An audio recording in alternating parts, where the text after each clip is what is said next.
My parents bought my sister a Tesla, then asked me to take the blame when she crashed it. I'm 22, living with my parents and my younger sister Sarah, who's 19. Anyone who's grown up in a house like mine knows what it feels like to be the one who's never good enough. Sarah has always been their perfect child who can do no wrong, even when she's clearly messed up. Meanwhile, I'm the one who's supposed to fix everything and take care of all the problems. My life has been a series of unfair comparisons and double standards. When I was in high school, I had to maintain perfect grades while working part-time at a local grocery store. Sarah? She barely passes her classes, and my parents just say she's trying her best. When I wanted to join the school band, they said we couldn't afford the instrument. But when Sarah wanted expensive dance classes, they found the money somehow. Even my birthdays are treated differently. Last year on my 21st birthday, supposedly a big milestone, my parents just said happy birthday as they walked past me in the kitchen. No cake, no presents, not even a card. I didn't say anything because what's the point? Meanwhile, Sarah's birthdays are always huge celebrations with parties, presents, and all our relatives coming over. I've been paying my own way through college, juggling classes with 2 part-time jobs, one at a coffee shop in the mornings and another at a restaurant on weekends. My parents say they can't help with tuition because money's tight. I get it, times are tough. But last month showed me exactly how tight their money really was. They surprised Sarah with a brand new Tesla for her 19th birthday. Not some regular car that would make sense for a new driver. They got her one of the expensive models that cost more than what I make in a year working both jobs. The car was white with all the fancy features, worth at least $60,000. Sarah had only gotten her license 3 months ago. I remember watching from our front porch as they handed her the keys. Sarah was jumping around like she'd won the lottery, while my dad turned to me and said, "Don't be jealous. Your sister deserves this." I wanted to ask how she deserved anything when she spent most of her time partying and skipping classes, but I kept quiet like always. I went back inside and focused on my homework, trying to ignore the sounds of Sarah showing off her new car to all her friends. For the next few weeks, Sarah drove that Tesla everywhere, always with her friends Tom and Ashley. They'd speed around town, post videos on social media, and act like they owned the roads. My parents saw nothing wrong with this. Every time I mentioned that maybe Sarah was being a bit reckless, they'd say I was just envious. Everything changed one Friday night. I was in my room working on a paper for my business class when I heard doors slamming downstairs and people talking loudly. At first, I ignored it. We're used to drama in our house. When Sarah fights with my parents about staying out late or missing curfew, it usually blows over by morning. But then my dad started yelling for me to come down. When I got to the living room, everything was chaos. Sarah was standing there looking pale, my mom was walking back and forth crying, and my dad was on his phone talking fast. The expensive designer lamp my mom loved was knocked over, and everyone looked like they'd seen a ghost. I asked what happened, and my mom told me Sarah had crashed the Tesla. She'd taken it out with Tom and Ashley to test it out, basically showing off how fast it could go. They were on the highway past the mall, where Sarah decided to see if she could hit top speed. She lost control, swerved off the road, and crashed into a concrete wall. By some miracle, no one was hurt, but the Tesla was destroyed, just a mess of crumpled white metal sitting in a tow yard. When the police showed up at the crash site, Tom and Ashley, Sarah's supposed best friends, ran away. They left her there alone to deal with the cops. Sarah had to tell the police she was driving, but since no other cars were involved and nobody was hurt, they let her come home after filing a report. That's when things got really crazy. My dad hung up his phone, looked right at me, and said I needed to tell the police I was driving the car. Just like that, they wanted me to take the blame for Sarah's mistake. My mom jumped in, saying Sarah was just a kid, and this would ruin her future if it stayed on her record. I couldn't believe what I was hearing. What about my future? I asked them, why should I lie to the police? Why don't you take the blame yourselves? My dad shook his head and said it wouldn't make sense if they claimed to be driving, but it would be believable if I said I was driving since I'm older. My mom kept saying they'd fix everything because my dad had connections with the police. They just needed me to go along with their plan. I looked at Sarah, who hadn't said a word this whole time. She just stared at the floor, refusing to look at me. Her mascara was running down her face, but she wasn't crying anymore. She was just standing there, waiting for everyone else to fix her problems like they always did. When I asked her if she had anything to say about her own mess, she stayed silent. If you don't help your sister, my dad warned, don't expect us to help you when you need it. That made me laugh. You already don't help me. I'm paying for college myself, working 2 jobs, while you buy her a Tesla and clean up every mistake she makes. And now you want me to lie to the police? No way. My mom started crying harder, saying things like, we're family, and we have to stick together. My dad looked at me like I'd betrayed them. Sarah still wouldn't look at me. I went back to my room, leaving them to deal with their own mess. The next few days were awful. My parents barely spoke to me, and when they did, they were cold. I could hear them whispering about how selfish and ungrateful I was. Sarah avoided me completely, spending most of her time in her room or at Ashley's house. The Tesla sat in the tow yard while my dad kept talking about using his connections to fix things. For years, I'd watched them treat Sarah differently. When she failed math, they hired expensive tutors. When she got caught sneaking out, they grounded her for a day and then forgot about it. When she maxed out my mom's credit card shopping online, they paid it off without a word. But lying to the police? That was too far. I thought they were finally done pushing it after that night. The house was tense but quiet the next morning. Then around 10 a.m., someone knocked on our door. My mom answered it, and I heard her talking nervously. When I looked downstairs, there were 2 police officers in our living room. That's when I realized what my dad had done. He'd called them himself, thinking he could force me to go along with his plan. He started telling them there had been a misunderstanding the night before.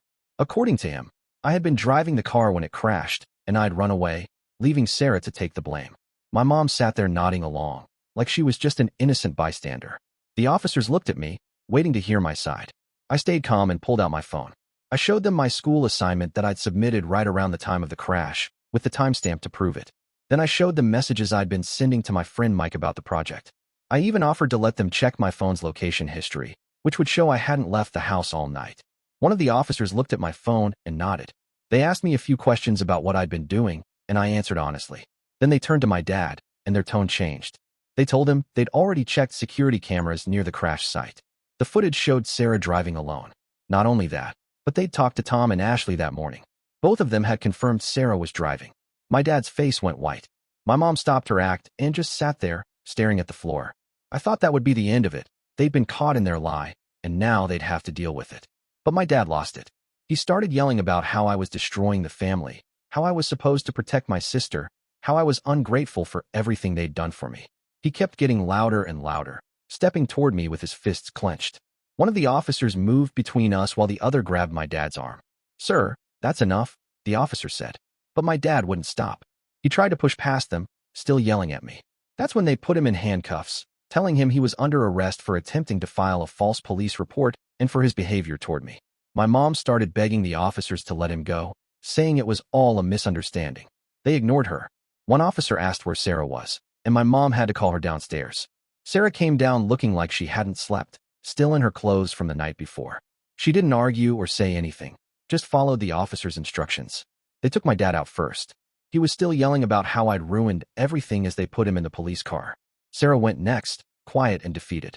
She didn't even look at me as she walked past. Just like always, she was letting everyone else deal with her mess. After they left, my mom collapsed on the couch crying. She kept saying things about how this would destroy our family's reputation, how we'd never recover from this, how my dad might lose his job. Not once did she ask if I was okay or apologize for trying to blame me. I went upstairs and started packing.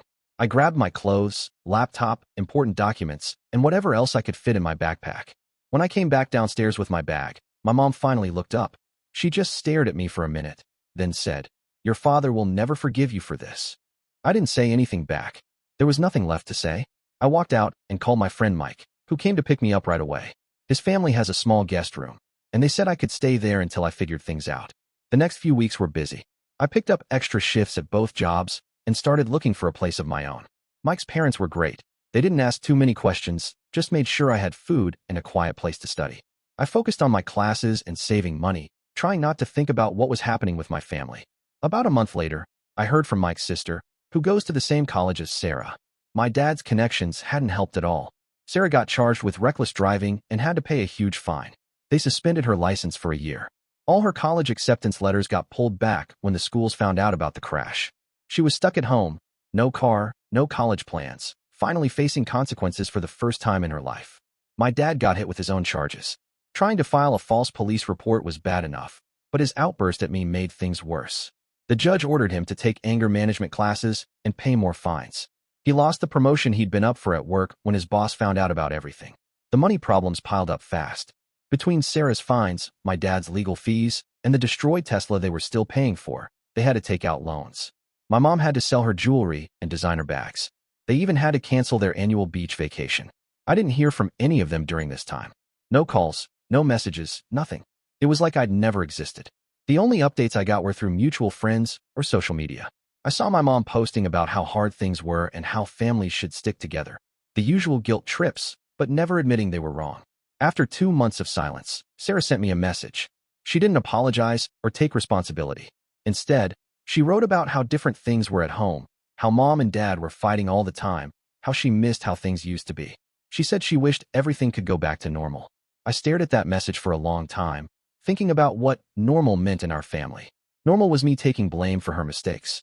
Normal was my parents ignoring my achievements while celebrating her mediocrity. Normal was everyone expecting me to fix their problems while never helping with mine. I didn't reply to her message. Instead, I focused on moving forward. I found a small studio apartment across town. It's basic and the heating is unreliable, but it's mine. My managers at both jobs gave me more hours when they heard about my situation. One of them even helped me find a better-paying position at their friend's office. Between work and classes, I'm busy but managing. For the first time in my life, I don't have to worry about fixing someone else's mistakes or being compared to Sarah. I'm making my own decisions, living by my own rules. Some days are harder than others. There are moments when I miss my family or wonder if they ever think about me. But then I remember that night, how quickly they were willing to throw away my future to save Sarah from consequences, and I know I made the right choice. It's been 6 months since I walked out of my parents' house with just a backpack. Everyone said I'd fail on my own, that I'd come crawling back when things got tough. But here I am, making it work. My studio apartment isn't much. The walls are thin and the neighbors are loud. But every time I unlock my door, I feel proud. This place is mine, earned with my own hard work. The first month on my own was rough. I had to learn everything fast, how to budget properly, cook basic meals, deal with landlords, and balance work with school. My savings were thin, so I lived on instant noodles and worked every extra shift I could get. But slowly, things started falling into place. My manager at the office job saw how hard I was working and bumped me up to full-time with benefits. I was able to quit the coffee shop job, which gave me more time for studying. My grades even improved. Turns out it's easier to focus on school when you're not constantly dealing with family drama. 3 months after I left, my old neighbor sent me a message about what was happening at home. My parents had to sell their car and my mom's wedding ring to pay all the fines and legal fees. My dad's boss demoted him after the whole police incident, so their income dropped a lot. Sarah was supposed to start community college, but they couldn't afford the tuition anymore. My dad was telling everyone it was my fault, that I destroyed the family by not taking one for the team. He claimed I betrayed them by choosing myself over family. Some relatives stopped talking to my parents when they heard the real story. Others picked sides, and family gatherings turned into awkward debates about loyalty and responsibility. Sarah got a job at the mall, her first real job ever. From what I heard, she wasn't handling it well. She'd never had to work before, and suddenly she was folding clothes and dealing with angry customers. She kept posting on social media about how unfair life was and how everyone had abandoned her. For months in, my mom started calling from different numbers since I'd blocked their regular ones. I ignored the calls at first, but she kept trying. Finally, one evening after work, I picked up. She sounded tired, her voice shaky like she'd been crying. She didn't start with, "I'm sorry," or "we were wrong." Instead, she talked about how hard things were at home. My dad's anger issues were getting worse even after the court-ordered classes. Sarah was depressed and refusing to do anything but work and sleep. Bills were piling up, and they were at risk of losing the house. Then came the real reason for her call. They needed money. She tried to make it sound reasonable, talking about family duty and how I was doing so well on my own. "We're still your parents," she said. "We raised you. Don't you think you owe us some help?" I let her finish talking. Then I told her, calmly and clearly, that I couldn't help them. Couldn't. I was barely covering my own expenses, and I still had college to finish. But even if I'd had the money, I wouldn't have given it to them. They needed to fix their own problems for once. "You're not the son we raised," she said before hanging up. She was right. I'm not. The son they raised would have sacrificed everything to bail them out. The son they raised would have felt guilty for saying no. But I'm not that person anymore. 5 months after leaving, I ran into Tom, one of Sarah's friends who ran away after the crash, at a gas station. He looked uncomfortable when he saw me, but came over to talk. He apologized for running that night and told me what really happened. Sarah had been drinking before the crash. Not much, but enough that she was worried about getting tested. That's why her friends ran. They'd all been drinking, and they panicked when they heard sirens. The police never knew about the alcohol because they didn't test her right away. Tom felt guilty about letting her take all the blame, but he was scared of getting in trouble. I wasn't surprised about the drinking, just disappointed that they'd hidden it. If the police had known, maybe my parents wouldn't have tried to pin it on me. Or maybe they would have pushed even harder to protect their perfect daughter. Either way, it didn't matter anymore.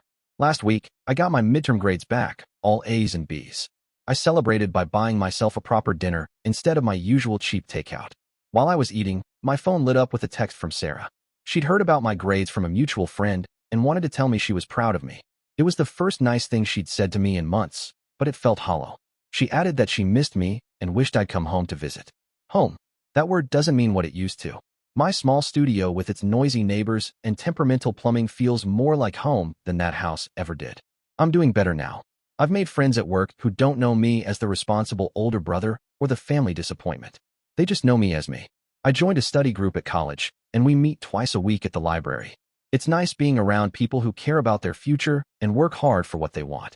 Sometimes I think about my family. I wonder if my dad's still angry, if my mom still cries about what people think of them, if Sarah's learned anything from all this. Part of me hopes they're doing okay, that they're figuring things out. Another part knows it's not my problem anymore. Yesterday, I got an invitation to my cousin's wedding. The card came to my new address. Someone must have given it to them. I sat looking at it for a long time, thinking about seeing my family again. My parents will be there, and Sarah too. They'll probably try to talk to me, maybe even apologize now that enough time has passed. I haven't decided if I'll go. Maybe I will, just to show them that I'm doing fine without them. That choosing myself wasn't selfish, it was necessary. That sometimes the hardest choices are the right ones. For now, I'm focused on my own life. I'm saving up for a better apartment, one with reliable heating and quieter neighbors. My boss mentioned a possible promotion next year if I keep up the good work. I might even be able to take summer classes and graduate early. It's strange. Walking away from my family was the scariest thing I've ever done, but it led me to the most peaceful time of my life. I don't have to be the responsible one anymore, the one who fixes everything. I just get to be myself, making my own choices, living with my own consequences. That's worth more than any family loyalty that only goes one way.